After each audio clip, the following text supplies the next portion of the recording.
안녕하십니까. 박철호 메밀TV 박철호입니다.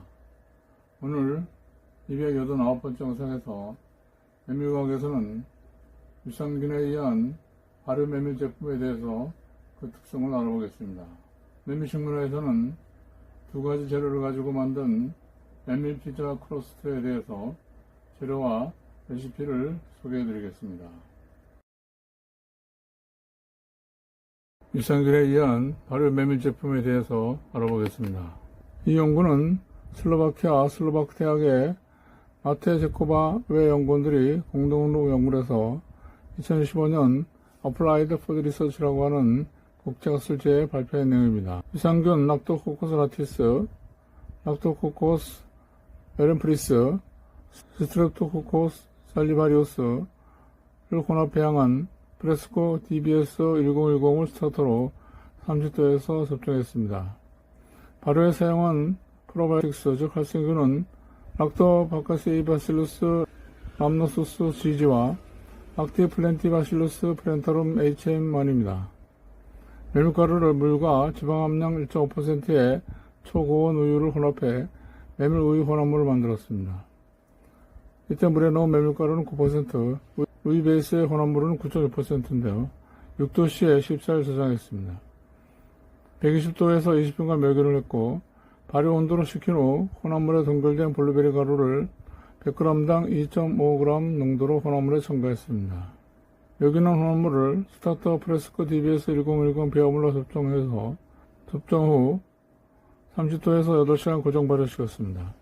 발효 8시간 후 활성균 10% 농도로 첨가해 6도에서 14일 저장했습니다. 발효한 혼합물을 동결 건조 후 96% 에탄올로 40도에서 30분간 추출 후 140rpm으로 24시간 세이커로 저어준 것을 여과해 -24도에 저장하며 실험에 사용했습니다. 조사 항목은 총 페놀 함량, 페놀 화합물 프로필, DPPG 자기계 소고능과 ABTS 자기계 소고능의 항산 활성, 그리고 철 환원력 등입니다. 프레스코 DBS1010 배양물에 국인 생장 곡선인데요. 양호한 생장을 나타냈습니다. 처음 ml당 6.0 로그 HF에서 평균 ml당 9.8 로그 CF로 증가했습니다. 발효 6도에서 14일 저장하는 동안 국인 집단은 거의 일정한 상태를 유지했습니다. 계산된 특이 생장률은 물에서 시간당 1.09, 우유에서 시간당 1.27을 나타냈습니다. 발효 효율을 나타내는 배가시간, 즉 더블링 타임은 우유에서 0.54시간, 물에서 0.63시간이었습니다. 설탕만으로 만든 제품에서 배가시간은 우유에서 0.59시간, 물에서 0.65시간으로 큰 차이가 없어 프레스코 배양물이 메밀 발효 스타트로 적합한 것이 입증된 것입니다. 이 표는 발효물의 총 페놀 함량을 나타낸 것인데요.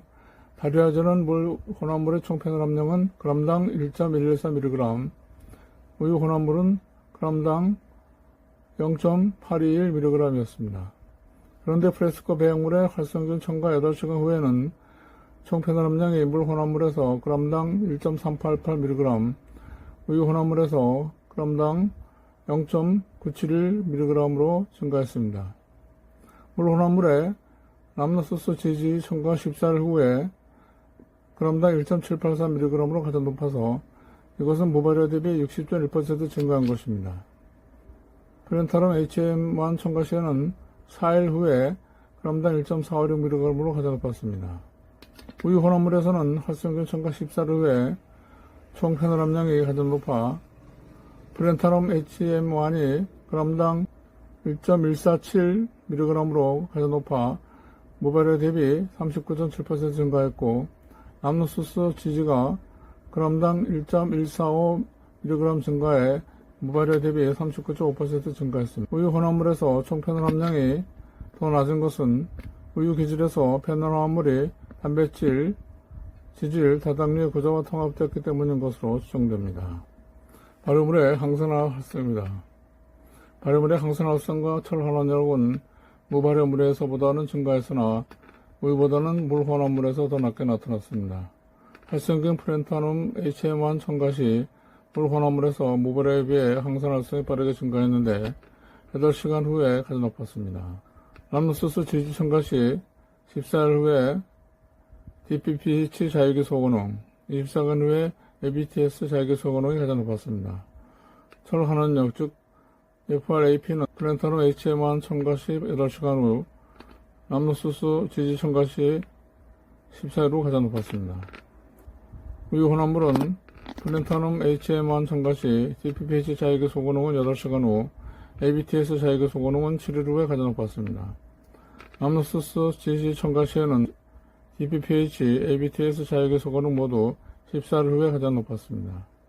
철환원역 즉 FRAP는 두 가지 활성기 모두 14일 후에 가장 높았습니다. 일반적으로 메밀의 페놀산은 프로리닌산 외에 이와 같은 페놀산이 동정되었고, 블루베리의 주요 페놀산은 안토시아니딘, 시아니딘, 델피니딘, 페라고니딘, 페오니딘, 그리고 그들의 배당체입니다. 이 그래프는 발효밀의 페놀 화합물 조성을 나타내는 것인데요. 본용계에서는 발효하지 않은 메밀과 발효된 메밀 혼합물에서 플라보노이드, 벤조인산 파생물, 시나민산이 검출되었습니다. 발효하지 않은 물 혼합물에서는 루틴이 47.2%, 갈린산이 20.4%, 카페인산이 10.4%였습니다. 발효하지 않은 우유 혼합물에서는 루틴이 70%였습니다. 발효 후 14일 저장 후에는 화합물의 비율이 물 혼합물에서 루틴 37.1%, 갈린산 37.1%, 카페인산 8.1%인 반면 우유 혼합물에서는 루틴 49.9%, 카페인산 16.7%, 갈린산 13.2%였습니다.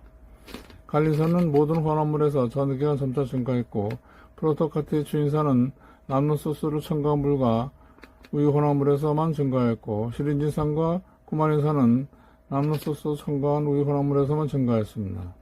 플랜타눔을 첨가한 물 혼합물에서는 24시간 후 루틴, 프로토카트의 주인산, 시린진산, 카페인산, 구마린산이 감소하는 경향을 보였습니다. 저장기간 끝에 갈린산, 프로토카트의 주인산, 시린진산의 함량이 더 높아져 각각 평균 81.5%, 299.6%, 128.1% 증가했습니다. 시나민산 화생물은 남노소스로 발효된 혼합물에서는 증가했으나 플랜타눔에서는 감소했습니다. 이 표는 발효물 속성 간의 상관성을 나타내는 것입니다. 총 페놀 함량은 항산화활성, 철환원역, 갈린산과 구마린산 함량 간에 중정도 이상의 높은 정례 상관이 있음을 나타냈습니다. 루틴은 카페인산과 그리고 시리진산은 루틴, 카페인산, 프로토카테인산과 정례상관을 나타내고 철환원역과도 정례상관이 있습니다. 크리세틴은 구마린산과 프로토카테인산과 높은 정례상관이 있고 구마린산은 프로토카테인산과 높은 정례상관이 있습니다. 높은 정례상관이 있다는 뜻은 한 가지가 함량이 높아지면 다른 한 가지도 함량이 같이 높아지는 것을 의미합니다. 발효는 원료의 기능성을 증진하는데 비용과 효율 면에서 신뢰할 만한 기술입니다.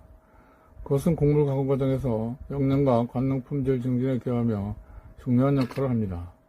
유산균은 단독 또는 프로바이오틱스와 결합해 프로바이오틱스 물질로 알려진 여러가지 기능성 식품 생산에 쓰입니다.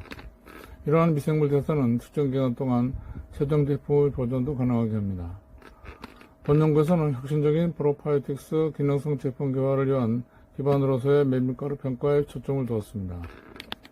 프레스코 스타트업 배양으로 블루베리를 첨가해 메밀 제품을 효과적으로 발효시키고 페놀산과 항산화활성에도 긍정적인 영향을 미쳤습니다. 저장 기간 끝에 물 혼합물에서 남노소스 수, 즉 밀리리터당 5.88로그 CFU를 제어하고 많은 수의 유산균수로 말미암아 가능한 건강 증진 성질을 나타냈습니다. 스타터 배양과 프로바이오틱스 계통의 적절한 결합으로 제품 발효 시간을 단축시키고 제품의 저장 동안 유산균의 생존을 안정화시켜 제조회사와 소비자 모두에게 유리한 결과를 가져올 수 있다는 것을 알았습니다.